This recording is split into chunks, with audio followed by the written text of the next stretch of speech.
సంగారెడ్డి జిల్లాలో కలకలం రేపిన ముగ్గురు చిన్నారుల మృతి ఘటన విషాదాన్ని మిగిల్చిందని చెప్పుకోవచ్చు. ముఖ్యంగా ఇది అక్రమ సంబంధంతోనే ముగ్గురు చిన్నారులు మృతి చెందారని మనకు పోలీసుల కథనం ద్వారా తెలుస్తుంది. ఎవరైతే రజిత ఉన్నారో బీరంగూడ సమీపంలో ఉండే రజిత చెన్నయ్య దంపతులకు చెందిన ముగ్గురు చిన్నారులు ఉన్నారో వారు గత 3 రోజుల క్రితం మృతి చెందడం, అంటే విషాహారం తిని వాళ్ళు చనిపోయారని చెప్పి ప్రాథమికంగా అందరూ అనుమానించారు. అయితే దాన్ని కొంత డైవర్ట్ చేసే ప్రయత్నం అయితే మనకు కనిపించింది. ఈ చెన్నయ్యను వదిలించుకోవాలనే కుట్ర కోణంలోనే ముగ్గురు చిన్నారులను బలి తీసుకున్నట్లుగా తెలిసింది. మనం చెన్నయ్య ఇంటి దగ్గరనం. చెన్నయ్య సోదరుడు మనతో ఉన్నారు. మీ పేరేంటి, అసలు ఏం జరిగింది, మీకు ఏమైనా తెలిసిందా ఈ విషయం గురించి? నా పేరు కేశవన్ సార్. అయితే మాకు నైటు 3:30కు ఎదురింటి వాళ్ళు ఫోన్ చేశారు. మా భార్యకు ఫోన్ చేస్తే మేము వచ్చే వరకు చూసినాము. చూస్తే మా పిల్లలు 7 వాళ్ళు ఆడ పడి ఉన్నారు. ఏమి మేల్కెళ్ళారు, పైకి లేపినా కానీ మేల్కెళ్ళారు. మా అన్నయ్య అప్పటికి మా వదినను సీరియస్ ఉందని మా వదినను పక్కింటి వాళ్ళ కాళ్ళ వేసుకొని పోయింది. సీరియస్ ఉందని మాకు ఫోన్ చేస్తే మేము వచ్చి మా పిల్లలు చూస్తే ముగ్గురు అవుట్ అయ్యారు సార్. వాళ్ళు ప్లాన్ ప్రకారంగానే చేసారు. మా వదిన పేరు మీద ఆస్తి ఉంది.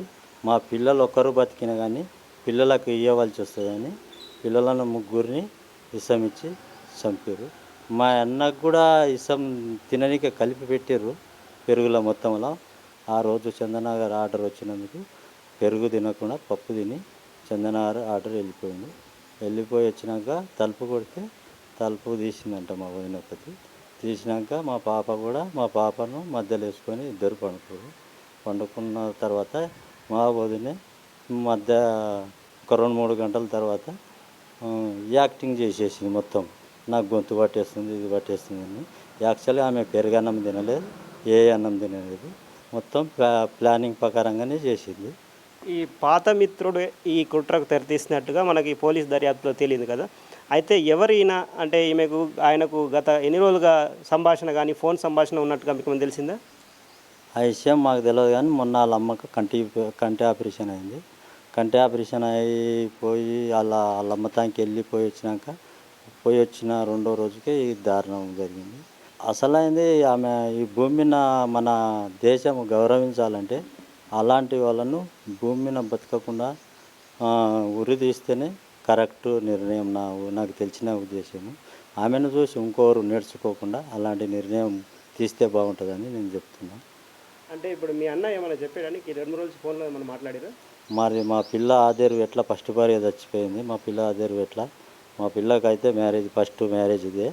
అంటే 2 ఎకరాల భూమి పట్ట చేస్తేనే మీ పిల్లను చేర్చుకోనికే ముందుకు వస్తాం, మీ అన్నం చేసుకోనికనే ముందుకు వస్తాం అంటేనే 2 ఎకరాల భూమి ఆమెకు చేసి అప్పుడు మా అన్నకు మ్యారేజ్ చేశారు. వచ్చి దగ్గర ఇక్కడ వచ్చి 20 సంవత్సరాల పైన అవుతుంది మేము ఇక్కడ వచ్చి ఏరియాకి వచ్చి. మా అన్నయ్యకు మళ్ళీ ఇంకోటి తాగుడు అలవాటు లేదు. తాగుడు అలవాటు మా అన్నయ్యకి లేదు, నాకు లేదు. కానీ మా వదిన మొత్తం రోడ్డు మీద వేసేసింది మా అన్నయ్య. గత కొన్ని రోజులుగా ఇలాంటి వ్యవహారాలు అంటే ఏవైనా సంభాషణకు సంబంధించి కానీ ఇటీవల ఆమె ఊరికి వెళ్ళి రావడం కానీ అలాంటివి ఏమన్నా మీకు దృష్టికి వచ్చినాయా? ఊరికి వెళ్ళొచ్చినాకే అట్లయింది సార్. అది మా మెయిన్ పాయింట్. ఊరికి వెళ్ళొచ్చినాక 2వ రోజుకే ఈ దారుణమైంది మా మెయిన్ పాయింట్.